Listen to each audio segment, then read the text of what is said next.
G'day YouTube world. Today I just wanted to show you how beautiful the hills are in the back behind Byron Bay in Australia are. Just how many different shades of green and how much life and how beautiful it is. I'm driving through these hills and I'm just gobsmacked. The beauty hits me over and over again. I love it here. Yeah, but I thought I'd give you a report of everything we're up to and try to give you an update of what's happening on the astral planes, because lately we've turned a corner, I think. Now there were three things I wanted to talk about.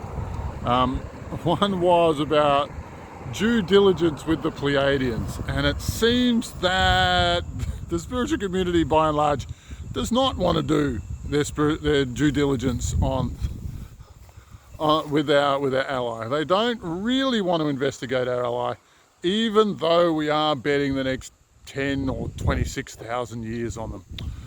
Yeah, that wouldn't be important, would it? But there's probably too many reputations on the line for that to be really investigated properly. However, finally someone has come forward, and I hope that as a channel for the Pleiadian High Council, and I'm hoping that we get a clear response from them. That would be really lovely. The second thing, the second thing I wanted to talk about was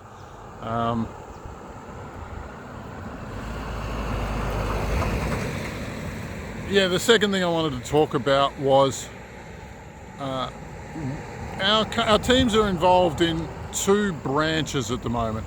So we've got two major projects, and they're a little bit different, and they're not really overlapping. And one is flipping major demons. We've found a way to rewrite the base coding language that they work in, which means they don't leak and they don't need to be evil. They don't need to feed on humanity anymore. But we've been looking at different coding languages, and one of the things we're finding is that in every way the human coding language is superior to just about everybody we find. And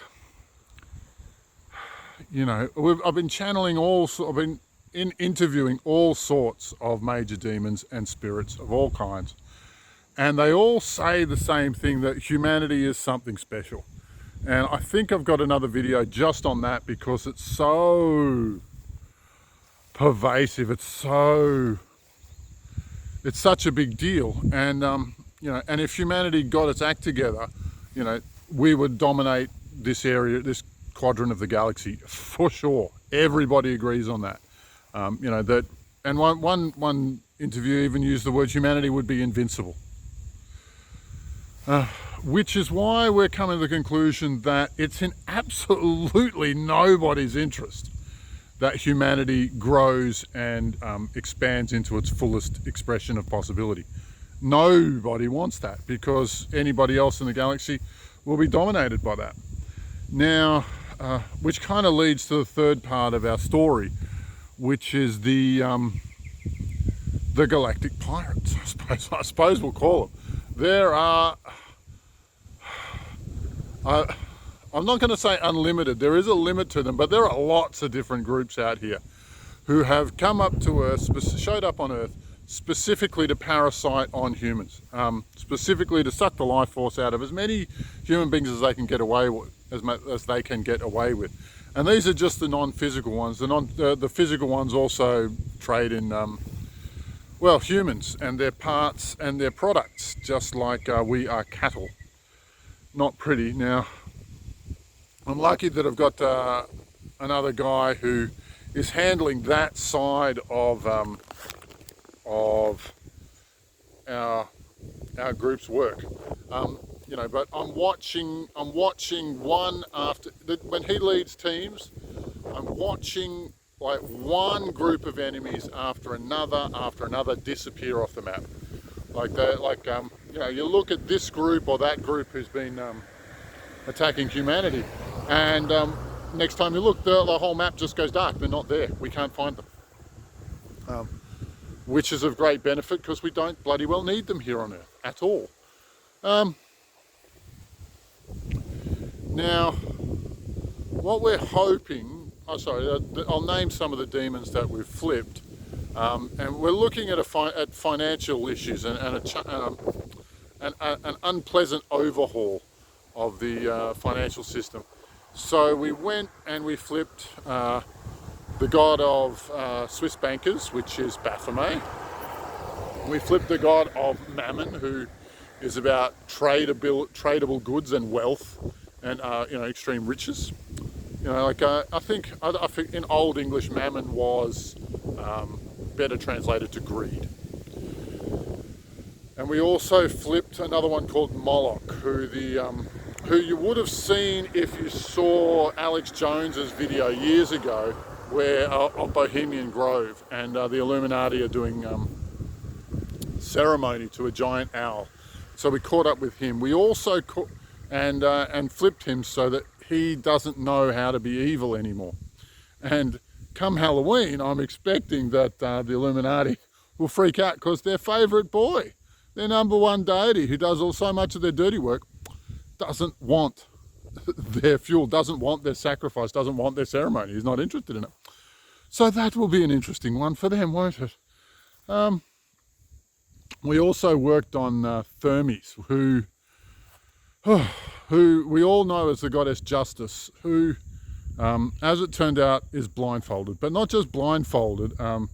Many eons ago, Lucifer burnt her eyes out and then gave her a sword in the hope that she would take revenge on Lucifer. However, because she's blind, she can't see the scales at all. Her primary interest is not about justice, about right and wrong. It's about revenge. And with the blindfold, she can't tell who her enemies are and who they aren't. So the goddess Thermes is all actually about just hurting people, which in terms of our justice system makes a lot of sense. For any of you who've ever been in contact with it, nobody has pleasant stories to share. Yeah, but we've been working hard. We do also have some other good news. In the last couple of weeks, we've been working with a group called the Silver Legion. Now, for those of you who've been in the spiritual milieu for long enough, the Silver Legion is another group who's just like us. They've been around for about 20 years, and they're another militarily based astral travel group. And their leader, Tanath, saw one of my videos and thought, I got to get in touch with this guy. And so we've been flying missions with them for the last couple of weeks, which means we can effectively double the number of personnel that we've got at our disposal that we can apply to these tasks, and which about triples our effectiveness or quadruples our effectiveness, because these guys are awesome. They're all heavy hitters. It's great having them on board, and they don't need any training, they don't need any updating. Everything we got, literally, the first mission I took them on, I just stood back to see what they could do, and I was impressed. It was really, really cool. So I'm glad that they're part of what we're doing now, and I'm expecting so many more wonderful things from them. And their goals and our goals dovetail perfectly, and I look forward to all the goodness that comes through working with those guys. That being said, love to you all. I'm not sure that the current regime of Earth will last another 3 or 4 months.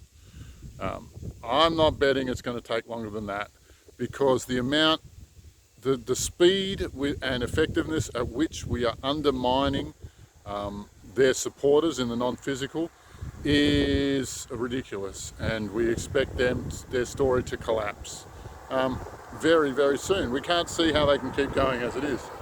But we keep pushing. Our groups have got a lot of momentum. We're getting better, we're getting sharper, we're getting faster, there's more of us. It's done, baby, it's done. Anyway, love to you all. Stay in touch. Like, subscribe. Don't ignore my Patreon. And one more thing that I just want everyone to know: all mental health issues are caused by demonic interference. Every single one. All mental health issues are caused by demonic interference.